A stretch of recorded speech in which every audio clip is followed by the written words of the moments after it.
السلام علیکم د جعفر خان د یوټیوب چینل ته ښه راغلاست. دا وارې د کرکټ د میدان نه در سره خبرې کوم. زما په شا کې چې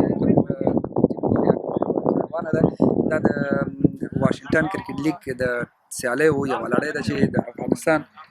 د واشنګټن کرکټ کلب یو سي زمونږ د افغانانو دلته چې کوم افغانان اوسېږي د هغوی ټیم دی او د دغو لوبغاړو له منځه به د واشنګټن په کچه د ریجنل یا د سیمې د امریکا د سیمې لوبډلې ته لوبغاړي ټاکل کېږي. زموږ یو افغان لوبغاړی هلته یې ټیم کې اول د مخ پکې غوره شوی دی. جالبه خبره دا وه چې د کورونا د خپرېدو نه وروسته ټول خلک په کورونو کې شول. نو زما د کرکټ هغه بنډارچي ملګری حامد صاحب هم رانه ورک و، ډېر سره مو لیدل دلته پیدا کړه چېرته چې کرکټ ورسره خدای دې ملاقات هم کرکټ په وجه شوی یعنې کې خدای دې نه اخرې کړي. ملاقاتونه دې خوشحاله یم ستاسو یوټیوب کتونکو ته دا یو غټ ابتکار دی که چې زمونږ مینوال زیاتره تنده لري چې خبر شي چې د افغانستان په کرکټ کې په نړیوال کرکټ کې څه کېږي. نو هغوی ګرځي چې چېرته د دقیق او موثق معلومات پیدا کړي. فیسبوک متاسفانه بعضې خبرونه خلک نشروي چې هغه بیا هغسې نه شي نشروي خبرې. نو ستاسو اړیکې ستاسو کنټیکټ چې دي د هغې خلک خبر دي دا چې اوس ناست دي. زه خوشحاله یم چې د کرکټ میدان کې سره بیا اوس ښه خبره دا شوه چې ته به هم اوس په دې یوټیوب چینل کې نو زما اول لږ اخر ورځ نه زه اوله ورځ نو حمید صاحب دا یو خو د سوشل میډیا د ټولنیزو رسنیو کرکټ دی او یو چې موږ د دفتر نه جلا شو دا خو د کورونا وایرس خو ژوند دي خراب کړ، کرکټ هر څه یې ګډوډ کړل. ته څنګه خپه یې په کرکټ پسې په میدانونو پسې په لوبغاړو پسې په مرکو یو خو کرکټ کم دی، ډېر زیات کم شوی دی. هغه ټول تند په حیدرآباد ټیم باندې ماته چې آی پی ایل کې ورته ناست دي د افغانستان ټور موږ کتل د زمبابوې سره خو خپله لوبغاړي ډېر خفه دي چې کله ورسره د مرکو دپاره رابطه کوو او کورو کې ناست یو یا خیریه کارونه کوو یا چېرته څوک پکې حج عمرې دغه پکې کوي نو د لوبغاړو مصروفیت هم کم شوی دی. موږ ته هم داسې نشته چې اورېدونکو سره معلومات ماشاءالله زیات دي چې شریک یې کړو. کرکټ نه زیات نورو طرف ته د خیریه کارونو ته رامخه کړی دی. خدای دې چې هر کار کوي چې د وطن په خیر وي دا ښه خبره ده. نو په عمومي ډول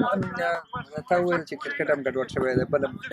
په دې اړه لږ معلومات ورکړه دا څه کیسه ده؟ دا خو داسې و چې زموږ دوست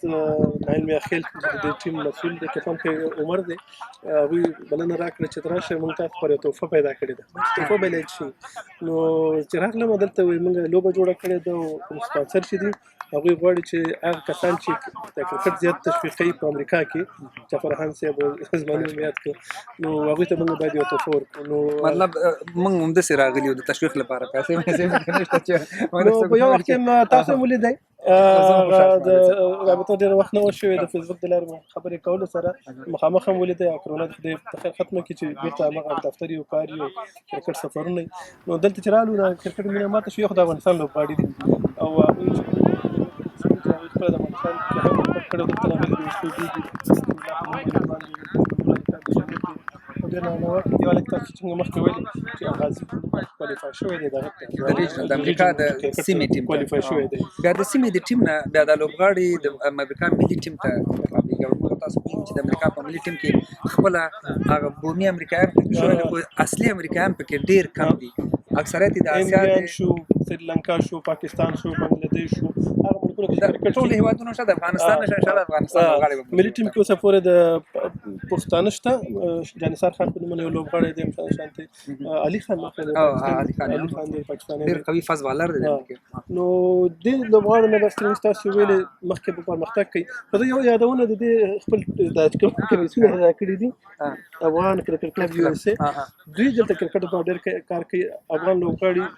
راغواړي چې سالم مصروفیت ولري خپل لوبې وکړي یو بل سره نزدېکت ولري. بیا د دوی کوشش کوي چې د افغانستان د کرکټ لوبغاړو ته هم چې پیغام ورکړي چې دلته هم یو ټیم شته ستاسو په قدم باندې روان دی. په کالیفورنیا کې ټیمونه دي، ټکساس کې ټیمونه دي، دلته مختلف سټیټونو کې زه چې کله هغه لیست ګورم تاسو چې یو دوه لوبغاړو سره خبرې هم شوې وي چې د یو د کالیفورنیا نه یو هلک زکي هغه د افغانستان د 19 کلونو مخکینی لوبغاړی دی. اوس یو بل هلک دی په منیسوټا کې دی هغه هم خپل ویسټ زون ته کوالیفای شوی دی. په امریکا کې د افغانانو ډېر آهسته آهسته د افغانانو د موجودیت او د افغانانو په کرکټ کې د دې اغېز دی کې شک نشته. د لوبې هدف تاسو کې دغه وګورئ په میدان کې زیاتره دغه لوبغاړي د ډلاس د ټیم سره د لوبه د لوکل ټیم دی کوم چې لوري ده موږ د وروسته کوشش کوو چې تاسو د دې هغه دغه در چې لوبه چا وګټله او څنګه نتیجه راغله بېخي سمه ده زه نتیجه به وکړو دغه ستاسو د غواړم چې د عابد صاحب د نمبر واخلم د دې د نوم هم لیکلی دی ګوره عابد صاحب رسمي سپانسر دی زما هم وښایه نو دا موږ ته تحفې راکړي دي وایي تاسو هغه وکړي رشوت خو نه رشوت نه شي ویلی او موږ روژه یو د روژه دي افغانستان بلکل دا خبره په آخره کې مهمه ده نو ډېره مننه زموږ په فیسبوک کې به هم په دې اړه درته نور معلومات درکړو فقط دا د یوټیوب چینل لپاره ما غوښتل چې عابد صاحب د یوټیوب په چینل کې د مینوالو سره مخامخ کړم ټولو نه مننه چې د خان صاحب یوټیوب تعقیبوئ سبسکرایب هم کوي او پروموټ هم کوي ځکه چې بیرته تاسو لپاره به دوی کار کوي څونه چې تشویقولی شي تشویق کوي کور ودان عابد صاحب ډېره مننه